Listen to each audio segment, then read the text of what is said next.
നമസ്കാരം. മലയാളികൾ എന്നും ഹൃദയത്തോട് ചേർത്ത് നിർത്തുന്ന ഒരു കൊച്ചു പാട്ടുകാരനാണ് ആവിർഭവ് എന്ന ബാബുക്കുട്ടൻ. ഫ്ലവേഴ്സിൻ്റെ ടോപ്പ് സിംഗറിലൂടെയാണ് മലയാളികൾ ബാബുക്കുട്ടനെ അറിയുന്നതും മനസ്സിലാക്കുന്നതും, ബാബുക്കുട്ടൻ്റെ പാട്ടുകൾ കേൾക്കുന്നതും, ബാബുക്കുട്ടൻ്റെ ആരാധകരായി മാറുന്നതും. പാട്ടിനൊപ്പം കൊച്ചു കൊച്ചു നുറുങ്ങുകളും തമാശകളും കുസൃതികളുമൊക്കെയായി വളരെ പെട്ടെന്ന് തന്നെ ഫ്ലവേഴ്സ് TV-യിൽ അല്ലെങ്കിൽ ടോപ്പ് സിംഗറിൽ നിറഞ്ഞ ഒരു കലാകാരൻ കൂടിയാണ് ബാബുക്കുട്ടൻ.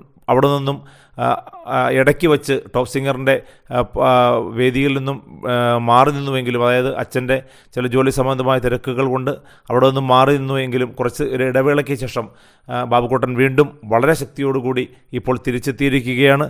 അതും മലയാളം കടന്ന് ഇപ്പോൾ ഹിന്ദിയിലെ സൂപ്പർ സ്റ്റാറായി മാറിയിരിക്കുകയാണ് ബാബുക്കുട്ടൻ എന്ന് പറയാം. ഒരു പാൻ ഇന്ത്യൻ സ്റ്റാറായി മാറിയിരിക്കുകയാണ് എന്നും വേണമെങ്കിൽ പറയാം. സോണി TV-യുടെ സൂപ്പർ സ്റ്റാർ സിംഗർ 1-ാം സ്ഥാനത്തേക്കാണ് ബാബുക്കുട്ടൻ എത്തിയത്. ബാബുക്കുട്ടൻ്റെ വളരെ സിമ്പിളായി പാടി ഫലിപ്പിക്കാൻ കഴിയുന്ന കഴിവ് തന്നെയാണ് ബാബുക്കുട്ടനെ ഇത്രമേൽ പ്രശസ്തനാക്കിയത്. എല്ലാ തരത്തിലുള്ള പാട്ടുകളും ഒരുപോലെ പാടാൻ കഴിയുകയും അത് പാടി ഫലിപ്പിക്കാൻ കഴിയുകയും ചെയ്യുന്ന ബാബുക്കുട്ടൻ 1.5 വയസ്സ് മുതൽ പാടി തുടങ്ങി എന്ന് പറഞ്ഞ് കേൾക്കുമ്പോൾ അത്ഭുതം തന്നെ തോന്നും. കാരണം ആ 1.5 വയസ്സിൽ ചേച്ചിയോടൊപ്പം ഒരു ഷോയിൽ പങ്കെടുക്കാനായി എത്തിയ ബാബുക്കുട്ടൻ ആ വേദിയിൽ ഒരു ഗസ്റ്റായിട്ടാണ് ആദ്യം പ്രത്യക്ഷപ്പെടുന്നത്. വളരെ വേഗത്തിൽ ശ്രദ്ധ പിടിച്ചുപറ്റിയ ബാബുക്കുട്ടൻ അങ്ങനെ അവിടെ ഒരു ബെസ്റ്റ് എൻ്റർടൈനർ അവാർഡ് കൂടി നൽകിയാണ് ആ പ്ലാറ്റ്ഫോമിൽ നിന്നും ബാബുക്കുട്ടൻ പുറത്താവുന്നത്. പിന്നീട് തിരിഞ്ഞു നോക്കേണ്ടതായി പോലും വന്നിട്ടില്ല. അത് കഴിഞ്ഞ ശേഷമാണ് ഫ്ലവേഴ്സിലെ ടോപ്പ് സിംഗർ എന്ന ഷോയിലെത്തുന്നതും മികച്ച രീതിയിൽ കയ്യടി നേടുന്നതും.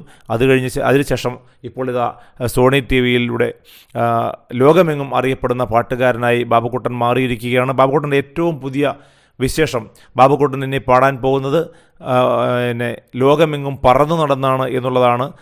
അത്തരത്തിലുള്ള ഒരു മ്യൂസിക്കൽ ഷോയാണ് ഇനി വരാൻ പോകുന്നത്. അതായത് എല്ലാ രാജ്യങ്ങളിലും അവതരിപ്പിക്കാൻ കഴിയുന്ന തരത്തിലുള്ള ഒരു ഷോയിലാണ് ബാബുക്കുട്ടൻ പങ്കെടുക്കുന്നത്. അതിനുള്ള പ്രാരംഭ നടപടികൾ തുടങ്ങിക്കൊണ്ടിരിക്കുകയാണ്. ആദ്യം ദക്ഷിണാഫ്രിക്കയിലാണ് അത്തരത്തിലുള്ള ഒരു ഷോ കണ്ടക്ട് ചെയ്യുന്നത് എന്നാണ് ഇതിൻ്റെ സംഘാടകർ അറിയിക്കുന്നത്. അങ്ങനെ എല്ലാ രാജ്യങ്ങളിലും 5-6 ദിവസം നിന്ന് പാടുകയും അവിടെ ആ അതായത് ആ നാടിൻ്റെ പശ്ചാത്തലത്തിലുള്ള ഒരു റിയാലിറ്റി ഷോയായി മാറ്റുകയും ചെയ്യുക എന്നത് തന്നെയാണ് ഇതിൻ്റെ ഉദ്ദേശം. അങ്ങനെ ആവിർഭവ് എന്ന ബാബുക്കുട്ടൻ ഇനി പറന്നു നടന്ന് പാടും എന്നുള്ളതാണ് ഇപ്പോൾ കിട്ടുന്ന ഏറ്റവും കൗതുകവും ഏറ്റവും രസകരവുമായ വാർത്ത.